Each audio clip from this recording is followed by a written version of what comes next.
Welcome to the Successful Nonprofits Podcast. I'm your host, Dolph Goldenberg, and you should strap on your seatbelt and get ready for some career coaching with our guest, Mazarine Treyz. But before we speak with her, I want to share a bit about an upcoming strategic planning opportunity. As a listener, you know one of my areas of expertise is strategic planning. And let me tell you, I have seen firsthand the necessity of strategic planning time and time again when I step into organizations that don't currently have a strategic plan. And without a doubt, a thorough, robust, and fearless, that's right, I said fearless strategic planning process is of incredible value to any organization.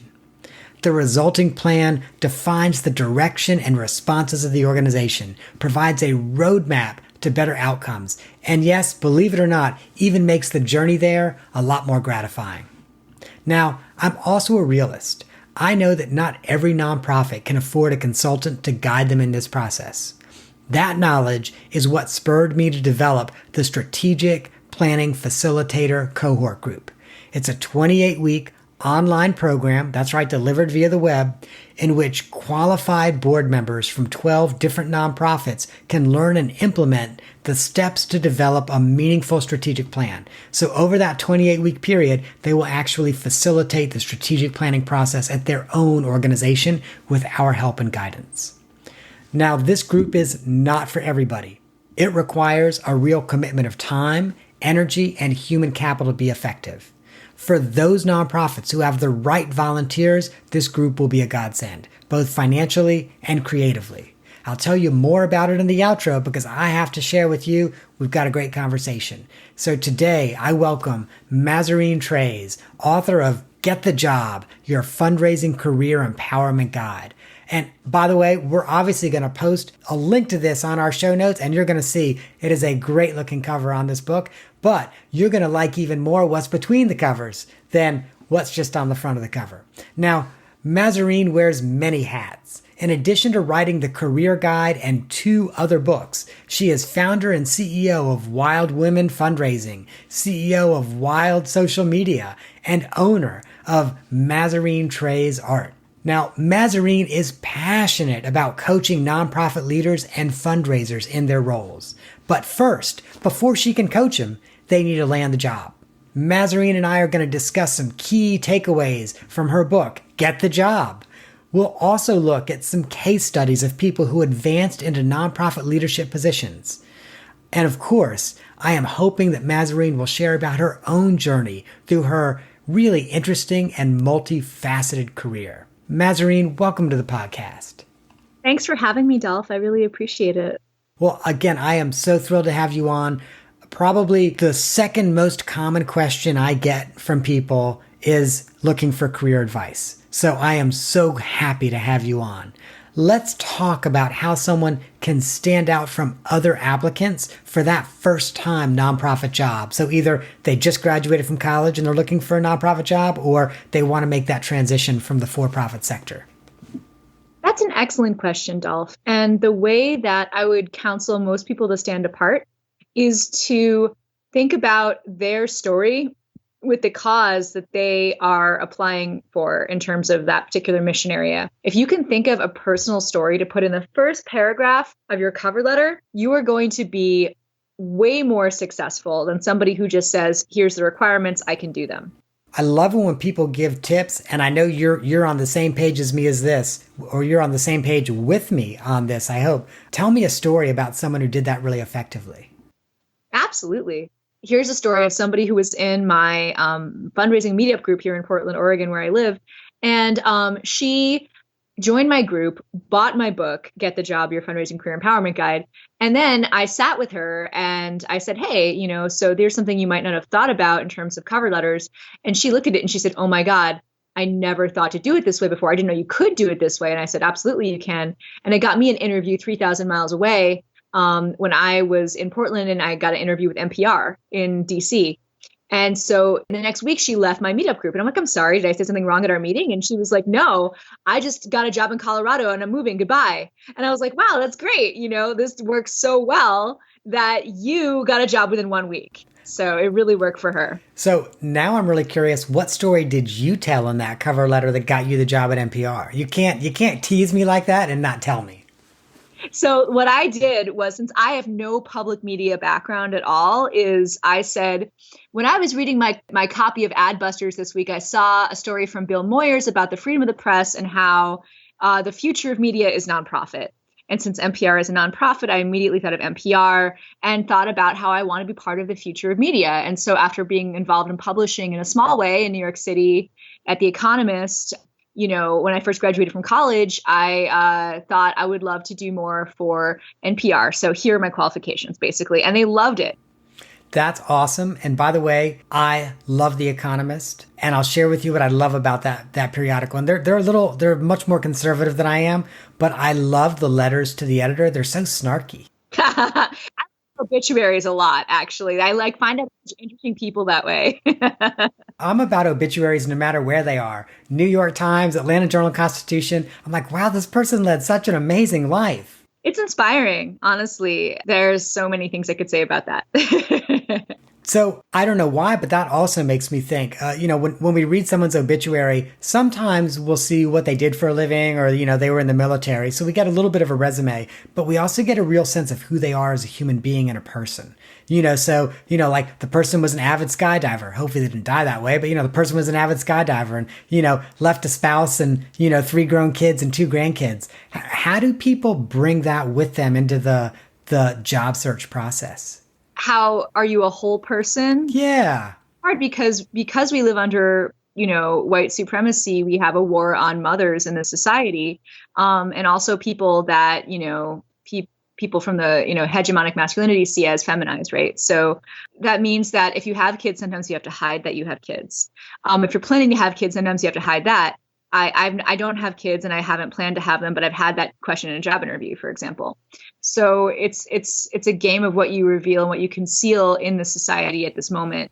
Well, so I hold on. I got to jump in there for a quick second. So you just said that in job interviews, you've been asked if you have kids or if you plan to have kids. And so I have to ask, not a lawyer. I know you're not either. Neither of us provide legal advice. Is that legal? How did you respond to that question? Well, because I was young and naive, I didn't know that it was illegal. So I said, well, I'm not planning on having kids. And the guy was like, oh, that's good. Wow. Okay. So now how would I'm not going to say not so young, how would the not so naive Mazarine answer that question today? Help our listeners out. Well, because I kind of have a big mouth, I would say, I'm not sure if you know this, but that question is actually illegal. Yeah. I just say that. Because I don't want to mess around with let's move on to the next question. I also have a friend who's a woman of color who routinely gets asked how old she is in the interview. And it's so insulting. And also patently illegal. Yeah. It's not like if she's 25, 45 or 105, is she going to do the job any differently? They can tell she's there. She's excited. She's motivated, So I tell her not to answer that question now. Good for her. And so do you suggest to her that she say the same thing, that she just say, hey, that's an illegal question? Or what do you suggest to her? I ask her to say, I don't really see how my age has any bearing on how well I will do this job. Would you like to explain that to me? Oh my gosh, that's an awesome answer. Oh, Mazarine, you rock. You just rock. Has she shared with you how interviewers respond when she replies that way? Besides stuttering.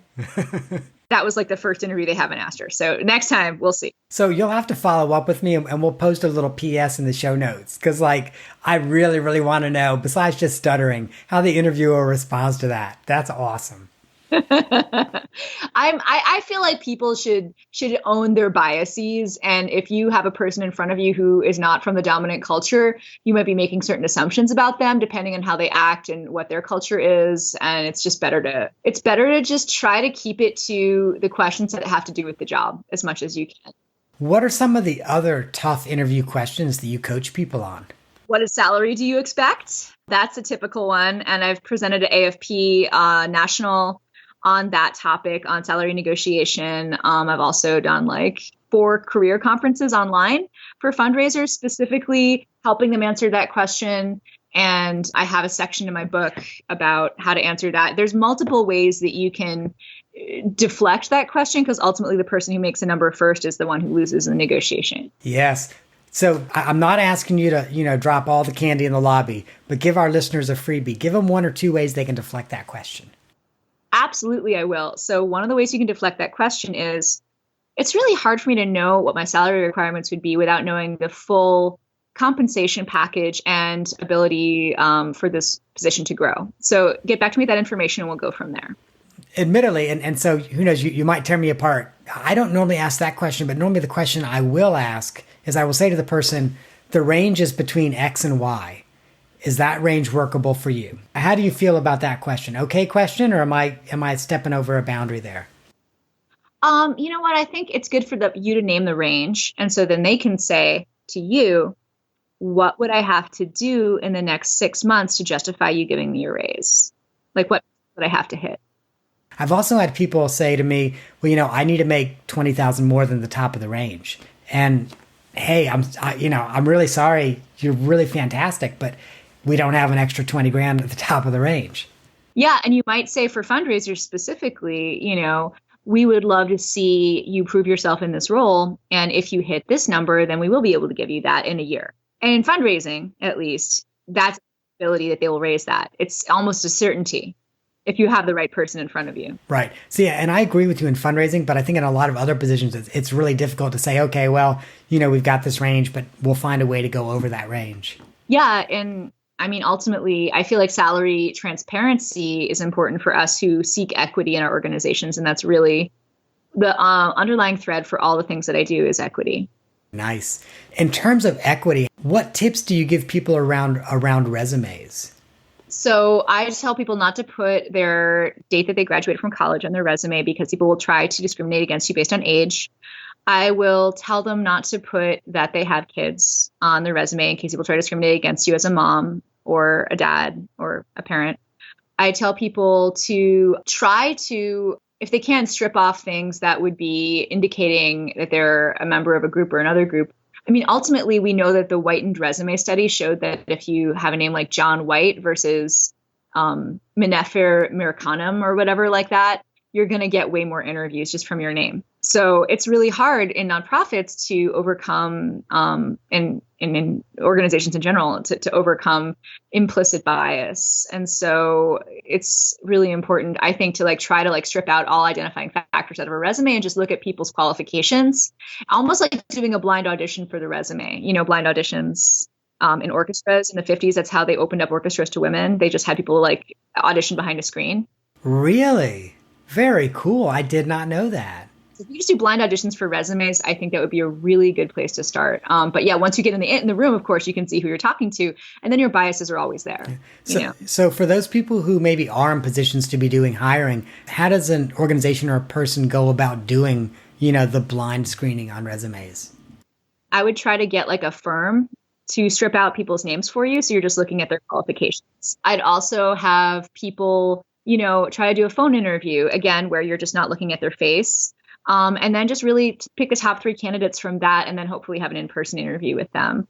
And then, I'd also I'd like to ask, because Amnesty International just came out with this on International Women's Day, 70% of the people that work in nonprofit leadership roles, head of nonprofits, are men, but 80% of the sector is women. So I'd ask people to think about what the top levels of your organization look like and see about diversifying that in a consistent, systematic way, and say 50% of our board is going to be an X or Y or Z kind of person by the time, 2021 rolls around. You know what I mean? The other thing I think that we often see in the nonprofit sector is we see people of color in direct service and middle management, and maybe, it's 30 or 40%. But then you look at the executive management team, and it's pretty much, an all-white management team. Correct. That's what we see. And so I asked a person last week what she likes to look for when she tries an organization, a person of color. And she's like, I see, is there anyone on the leadership team who looks like me? And if not, I think, am I really going to be able to rise here? Because it looks like they don't value or see people as me as leaders. Yeah, that's a really good point. And people are kind of interviewing their prospective employers as well and saying, is this going to be a place I can grow and thrive? Right. And so one of the people that I talked with, she said, I have had for my entire fundraising career, women who were between 40 and 60, white women, as my bosses. So what does that say about our sector? That we don't see women of color generally as development directors or CEOs or VPs, you know? So when we look at equity and inclusion at that C-suite level, what is the board's responsibility to ensure there is more equity and there is more inclusion? First, get diversity on the board, because if you do have those diverse voices in the room, then they're already going to be saying, well, you know, this is what I think we should do to increase equity at the C-suite level. And their opinion matters more than my opinion does. And they might have the internal networks that will help people get to that step, and it'll hopefully be a part of the interview process to be part of the C-suite level as well. It's difficult for people to understand that diversity the fish rots from the head, you know, so equity has to start at the top. I think also when we're looking at equity and inclusion, and New York is probably this on steroids, but there was a study, it came out maybe 2 years ago, that over the last 25 years, New York boards have gone from being relatively diverse to being relatively not diverse. And not just in terms of gender and ethnicity, but also in terms of occupation. And so over the last 25 years, essentially lawyers and finance people in New York have taken over boards. And so whereas, you know, those two occupations used to represent about 25, 30% of board participation, it now represents like 70% of board participation. And now that's the view of the world that the board looks at things from. I think that trend is happening all over the country, but it's kind of on steroids in New York. Yeah, it's a microcosm. I mean, we asked our fundraisers to help us find people that had the capacity to give. And because of income inequality and, you know, capitalism and white supremacy, we've seen a greater and greater inequity in our society. And so if that's the case, then they did their job.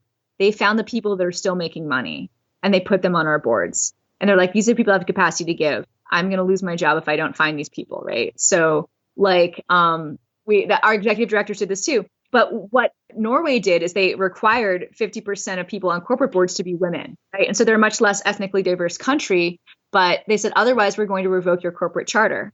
And then they got that. They got that by the deadline that they set.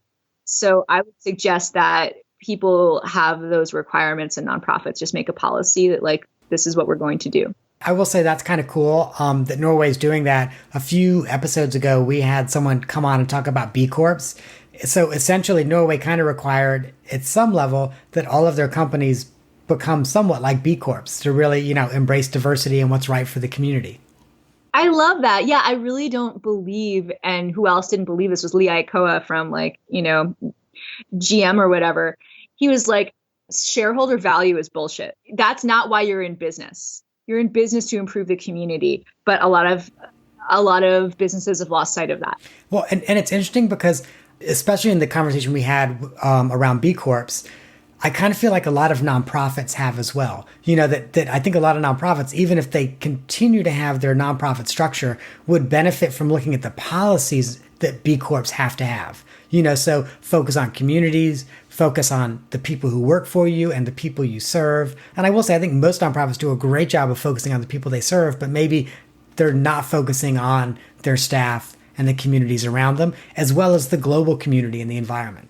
That leads me to one of my favorite points to make, which is staff love, not donor love. Hashtag no thank you. I mean, so like, if you don't treat the people in your organization right, what impetus do they have to treat your donors right?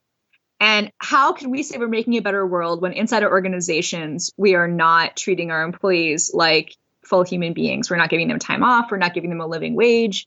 We're not basically allowing them to have enough health care or allowing them to even have a pension for the future. Well, in Canada, they're legislating that nonprofit people can get less precarious work and pensions now.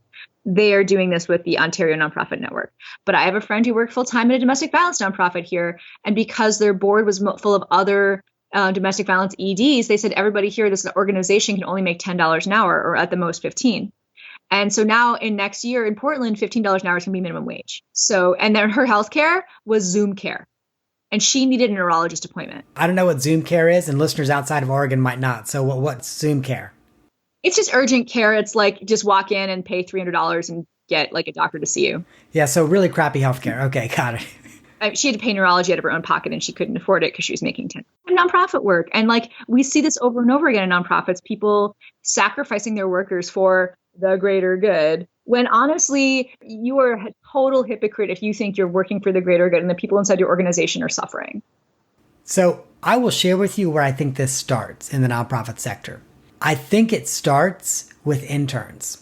If you do an internship in the for-profit sector, for the most part, you're going to get paid for that internship. You might only make 10 or 15 or 20 bucks an hour, but you're going to get paid for that internship. Whereas in the nonprofit sector, for the most part, when you do an internship, even when you do it for school credit, you don't get paid. What that then means is then people get out of school and their first job is making $15 an hour, as opposed to, well, that's what I made as an intern and now I need to make $20 or $25 an hour. And so it just feels to me like literally, the first rung on the ladder, on the career ladder for folks in the nonprofit sector just starts so much lower because we expect some people to work for free and they're called interns. Yeah, my first nonprofit job was an internship that was unpaid. I mean, and I'm speaking from experience. Yeah, same here. I was a social work student and, undergraduate social work students, even graduate social work students, they give free service, but they don't get paid for it. And there's this sense of, well, you're getting educational credit for it. But if you're co-oping as an engineering student and you're co-oping as a business student, guess what? IBM's paying you. That's right. That's right. But yeah, so to me, though, I also think like that sense of, okay, well, in the nonprofit sector, people will work for less. I really think that mindset we train people in that mindset from college. We're like, you're going to work for free, and then you're going to be grateful when we give you $12.50 an hour. It's true. And part of the reason, and there's this research done by the Ontario Nonprofit Network, they have a decent work for women movement. It's the feminized labor, the feminized nature of the sector. So like if women are doing a job, it's automatically worth less than if a man is doing a job, which is why you see in professions like law or in financial services, right? There's predominance of men. You're going to see people getting paid more, and same for programming. I could not agree with you more. I actually have said that about the region in which I live, because the nonprofit sector in the region in which I live, which is the southeastern United States, pays significantly less than cities of comparable sizes in other parts of the country. And I really think it's because people sort of look at that and say, well, 40 years ago, that was the work of church women, so people are lucky we pay them for it. And most people don't know that, like 40 years ago, fundraising was primarily a male profession, and they got paid a lot more. And so, I mean, I see the same job that I had over 10 years ago at a domestic violence shelter getting paid the exact same wage that I was paid then, advertised now. And I'm like, wow, you wonder why you can't get good help these days. And I was going to say, I could not agree with you more on that, like, especially on things like, things that are just highly competitive, like fundraising. So often I talk to organizations and they're either looking for a development director or an executive director, and they want someone who can do everything really well. I'll ask them, I'll say, oh, I know a lot of people, what's your pay range? And they'll say 65,000. And I just kind of look at it, I'm like, I don't know anyone who would do that job well and would do it for 65,000. I just don't. Right. And so people who say that they can't afford more than 65, I say, great, pay them part-time, hire dollar per hour, and they'll do an incredible job for you because they're going to feel like they're getting compensated fairly. So give our listeners some salary negotiation tips. So they got the job offer and now it's time for them to say, okay, I can't do that for 65. How do they do that? You use the A.R.M.S technique. So here's what happens. They say 65 and your BATNA, which is best alternative to negotiated agreement, you're really aiming for 75 or 80. So what you do is you agree. That's the A of the A.R.M.S. You say, I totally get that. Then the R of the A.R.M.S. and you reframe. When you think about the 10 plus years of experience that I bring to this role, I'm easily worth the 15K difference, or the 10K difference, right? So then you make the case, that's you making the case. And then the S part is shut up, silence, and let them consider what you just said. You may also want to put in, I raised this much to this much if you're a fundraiser, or you have way more experience than they're asking for if you're a program person. Or, if you're an executive director, maybe you'll say both of those things, right? Because you're supposed to be raising money too if you're an executive director, right? And so I knew an executive director who was interviewing for a role. And what she said was, I need to see that the board has faith in me that I can raise this money. And then this guy said, finally, well, what number would make you happy? And she wrote it down on the contract and she threw it back to him. And he's like, okay. And she's like, and just between you and me, they're going to get this money back because I'm going to give $1,000 a year to this organization as a major donor so that I can go out and ask for money as a major donor. Yes. And it's interesting because whenever I've been an ED, I've always been a major donor. And I'm kind of on the same page where I'm like, you've got to pay your executives well enough that they can afford to be a major donor so that they're equals when they're talking to people who in the community who make a major commitment. Right. And if you don't, then you're kind of a hypocrite. Absolutely. So just real quick, though, to summarize for our listeners, A.R.M.S. So it's agree with them, but reframe, make your case, and then shut up. And, back when I was a baby fundraiser, I think that was probably the first thing that my development director boss, who was and she was amazing, but she was a white woman between 40 and 60. But so my very first boss said to me, she was like, after you ask for the money, shut up. Just count in your head. You won't get past 15 is what she would always say to me. But that's also true when we're asking for ourselves. That's right. That's right. You can use this for major gifts as well. Yeah, exactly. But I mean, but when we're asking for ourselves in terms of negotiating our salary, it might feel uncomfortable. So just start counting in your head. Just go 1, 2 in your head. And you're not going to, I don't think I even got to 10 before somebody responded. You're certainly never going to get to 15. People really do want to avoid discomfort. It is quite an amusing thing to play with. Yes, it is. Oh, yes, it is. So we've talked about salary and we've talked about how to negotiate the salary. What else should people be thinking about negotiating before they accept the job? Obviously, vacation, numbers of days worked from home. If you have family responsibilities, negotiating when you'll need to take time for that. For women especially, you'll be expected more to take care of your family, aging parents, relatives, or, children. So that's something that a compassionate nonprofit will appreciate and want to help you feel comfortable taking that time. I'd also negotiate continuing education budget for you. Will they help you get your next degree? That's a good reason for you to stay. Will they also train you, give you further education throughout the year? I would also negotiate maybe a membership in an association that will help you, or there's online membership programs now that have, like I have one, Gail Perry has one, Kiwi Lou Miller has one. Those are useful. Can you negotiate what budget there'll be for the fundraising program? Because if they don't have a donor database, you're being set up for failure. So you definitely need to make sure that budget is there for you to be successful. And maybe even negotiate a part-time person for you to have for various admin tasks. There's a lot of things you can negotiate. Healthcare stuff you can negotiate. Again, asking that key question, what would I have to do in the first 6 months to justify you giving me a raise? So you can see the metrics that matter to your boss. And then you can already start them thinking about, how can I give this person a raise, right in your first or second conversation with them.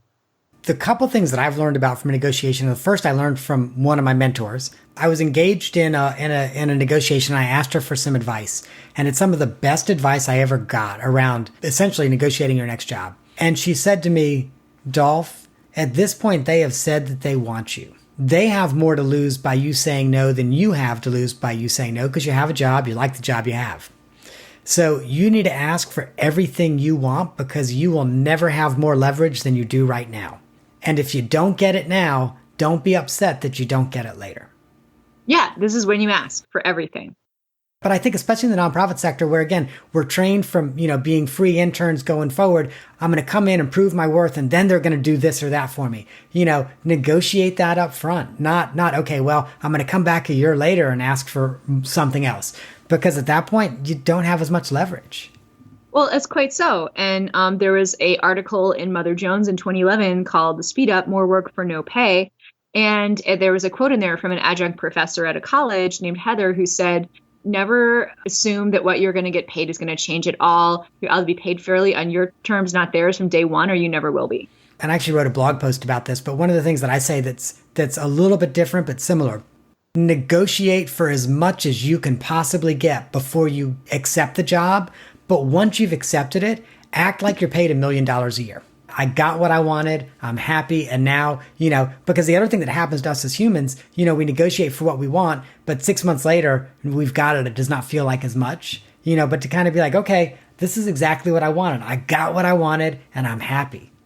Yeah, that's what you're describing is called the hedonic treadmill, which is one of the things that makes somebody who has, like, for example, a Golden Globe Award want to get an Oscar. It's like, and if you raise $1 million and your goal was $1 million, it makes your boss say, okay, great, we raise $2 million next year. And then, hedonic treadmills, it's no longer enough for them. And we humans have this cognitive bias around always thinking that what we have is not enough. And it's good to strive for things. But as you said, pretending that you have everything that you want right in this moment is such a beautiful thing to trick your brain into doing. You'll be happier, and ultimately you can get off the hedonic treadmill. And if you see your boss getting on that, you may want to name and claim, I see that you're kind of getting on the hedonic treadmill here, boss. And we're actually doing really well and we're hitting our goals. And if you want me to have a greater goal, you really need to give me a much greater salary increase and a greater budget with much more people in the, to double our fundraising return. The other thing that I kind of learned along the way in my career, and, now that I'm a consultant, I don't really negotiate vacation time because, I negotiate engagements and I figure out my vacation, I plan it at the beginning of the year, but I figure out my vacation on my own. One of the things that I learned really early on is to not give up vacation time. So, so when I was negotiating for a new job, someone would say, oh, your first year, you get 3 weeks vacation. And I would say to them, well, I currently have 4 and I can't have less than that. And only once did that blow my ability to get a job, because most people, if they really want you, they'll give you that extra week of vacation. But so consequently, by the time I was at my last, job, again, non-consulting job, by the time I was at my last job, I had like 5.5 weeks vacation because I just refused to go back when I was negotiating. I would say, well, I currently get 4, so I need at least 4. And then once I got in a couple years later, maybe I'd find some way, like I'd buy back an extra week or whatever. And that's how I got 5. You know what I mean? But then when I negotiated again, I said, well, I currently have 5. I need at least 5. I love that. And that's something too that I would definitely encourage people to do is, like, think about in Europe, they have 6 weeks of vacation. We are the barbarians that have 3 or none promised to us. We are the barbarians that only give women, 6 weeks of maternity leave. We are the barbarians that don't pay people paternity leave. What if you wanted to have a kid, Dolph? And what if you wanted to have time off to bond with that kid? You should have that time because that kid is going to love you, and not giving you that time is really inhumane. I will also share with you, though, and so this is my own selfish perspective because we don't have kids. We don't want to have kids. I think regardless of whether or not you want to have kids, everybody should be able to find ways to take significant amounts of time off and pursue what they find passion in. Like, everybody. Yes, I agree. It should be anyone's prerogative, whether or not you have children. Absolutely. Take a sabbatical from your job for 6 months or a year and then be able to come back and be stronger than ever. So one of the best practices that I love to talk about, we actually had him on the podcast maybe a year or so ago, and that is funders for LGBTQ issues in New York. They have a written policy that every employee gets a paid 2 months, no questions asked sabbatical every 5 years. Not just the CEO, not just the development director and the CEO, everybody from, the person that started 5 years ago as an admin assistant and is maybe a coordinator now to the CEO. And there's something powerful about that. And, 2 months is not a year, but, as someone who has had really the luxury and the privilege of being able to take a couple months off at a time, there's nothing like having this long stretch of time before you and being able to do whatever you want in that time. Oh, it's wonderful. I was talking with an executive director in New York yesterday, and she said, I met this guy at a party and he got paid by like the Episcopalian, some school to have a 2-year sabbatical to do whatever he wanted and basically do nothing. And he would check in with other people in his cohort or whatever. And she's like, God, I want to do that. And I'm like, and I think you should, how can you make that happen? And, maybe it was a seminary or something, but it wasn't like they even had to like study religion. It was just like, go do nothing for 2 years. And he's like, she asked him, how did that feel to you? And he's like, it changed my life. He's like, it was incredible. So what if you could offer that to people? Yeah. I intentionally, back in 2014, I intentionally took 8 months off. So I gave 10 months notice at my job before I started my consulting practice, and I took 8 months off. And of course, it was self-financed. Again, talking about privilege, when you have privilege, you can self-finance your own sabbatical. It also completely changed my life. And it actually made me realize, I was in my 40s. And so now one of my biggest regrets is that I did not take 6 to 12 months off in my 20s and in my 30s. And I will do it in my 50s. And I'll be working until I'm 70. So I will do it in my 50s and I will do it in my 60s.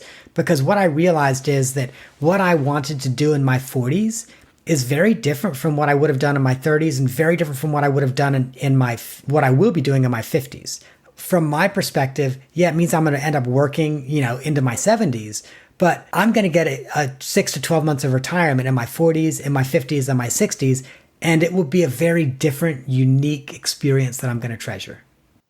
Oh, yeah. You're going to have so much renewal and creativity and relationships and joy in your life that you wouldn't otherwise have had. Absolutely. Well, Wild Woman Fundraiser Mazarine, I have to tell you, I'm looking at the clock and this conversation is so great that we are running out of time. I've got to have time for the off the map question. So my off the map question for you is, I think I read somewhere that you do destiny card readings, and I have never heard of a destiny card. So you're going to have to tell me what this is. I'd love to. So this is actually something I incorporate in my career consulting. And so destiny card readings, it allows you to combine what I like to do is I like to combine the StrengthsFinder test, human design, and destiny cards to kind of make a personality composite for a person, because I believe that every person is very unique and different. And so destiny cards are based on the day that you're born, and every card is a different day of the year. So when is your birthday, Dolph? October 4. October 4. So in that case, I believe that your destiny card is, let's see. So you're the 5 of diamonds. And wow, you know that on the top of your head. I memorized it. I got certified in the destiny cards to do reading. But so 5 of diamonds. And so each suit and each number of each card has a different meaning, right? So, I mean, it comes from its ancient Egyptian system that's older, as old as the tarot, basically. And it allows you to kind of, in my opinion, help you understand who you are, what your biases are towards what you think of yourself and others, and helps you understand other people and helps you get along with them better. So for example, my whole family is double diamonds, which means that they're very interested in being adults and making things happen in the world, very interested in their appearance and money, and values are keywords for them. But I was born an 8 of hearts and a 6 of clubs, which means that I'm really interested in relationships, in family, and also in speaking the truth. So hearts are about children, childhood and family and relationships, and clubs are about knowledge and words and writing and adolescence. Diamonds are about adulthood. Spades are about will and old age and health and lifestyle. So because of my cards, I was able to get a perspective on why am I so different from the rest of my family, and how can I accept them and love them exactly as they are, and in that way come to peace and acceptance with them. Do you know what I mean? I do. Very cool. It's helped me help other people to understand what to do at work and at home to get along with people and say, oh, okay, this person doesn't care about money the way I do. They really care about this thing. And so now this is the language I need to use to talk with them and reach them. Do you know what I mean? I do. So now when this is over, I'm going to have to Google the 5 of diamonds and see what I am. I can tell you more about you if you want to. We actually really are running out of time. I am looking at the clock. We are running out of time, but I am totally going to have to figure this one out. Thank you. Mazarine, and again, I say this in almost every episode, we're actually looking at each other because we're on Skype. I don't smile this much in every single episode that we record, and I have just so enjoyed, we've literally just been grinning from ear to ear at each other this entire episode. So thank you so much for coming on. I can tell you right now that you have helped our listeners get a better shot at getting the job they're going to love, but also, just as importantly, you've also helped them figure out how to value themselves and negotiate in a way that shows they value themselves. Now, dear listeners, if you want to know more, if you want to join Mazarine's online group, or you want to get more information about how you can get the job and get the money that you're worth, then go to wildwomanfundraising.com. Now, you can also get her book, Get the Job, Your Fundraising Career Empowerment Guide, online. Believe it or not, there's still brick and mortar bookstores, and you could probably walk into one of those and get it as well, or ask them to order it for you. Hey, Mazarine, thank you again. What a real pleasure. So my pleasure as well. Thank you, Dolph. So if you missed Mazarine's contact information, or you want to see some of her art, head on over to successfulnonprofits.com, because one of the things she and I did not really talk about, she's also an artist. So we're going to put some links on our show notes so you can learn more. And let me share with you, this is a person you want to know more about. Now you'll find all of her links, the link to her book, the link to her consulting practice, the link to everything about her you will find at our show notes. Now, as I mentioned in the intro, Successful Nonprofits is offering a strategic planning facilitator cohort group. This 28-week program makes available the proven strategic planning process that I've developed through my consulting work. If you're interested, make sure you go over to Successful Nonprofits. I will share with you that at the time that this episode airs, I believe the price has gone up to $3,500 to participate. But if you are a podcast listener, and when you call to schedule that conversation to see whether or not you're a good fit for this, and you tell me you're a podcast listener, we will give you a $600 break. And what's more, if you tell me you're a podcast listener too, we'll still give you the $600 break. So check it out. Now, that's our show for this week. I hope you have gained some insight to help your nonprofit thrive in a competitive environment.